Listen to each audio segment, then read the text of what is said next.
ஹாய்ண்ணா வணக்கங்கண்ணா. இன்னைக்கு பார்த்தீங்கன்னா எங்கே இருக்கோம்னா இருப்பளத்துலேருந்து தெற்க இது வந்து எம்ஆர்எஃப் தோட்டம் அப்படின்னு சொல்லுவாங்க. பாருங்க புளிய மரத்தடியில் தேங்காய் ஊற்றி வச்சுருக்காங்க.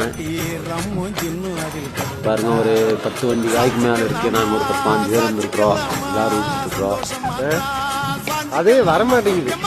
ஆமாங்க, இந்த காய் உடிச்சு முடிச்சா நேரத்தில் போய் இன்னைக்கு சண்டே வேறீங்களா, எல்லோரும் கறி எடுத்து சாப்பிடணும். இந்த வேலையை சீக்கிரம் முடிச்சு போகலான்ட்டு எல்லாம் வேகமாக வேலை பிடிச்சிட்டாங்க. பாருங்க அந்த பக்கம் வரக்காய் கிடக்குது.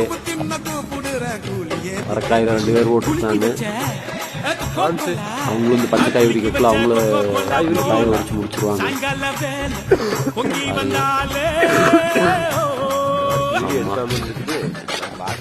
பார்த்தீங்கன்னா இதுக்கு இந்த பக்கம் கீழே ஒரு ஆறு இருக்கு.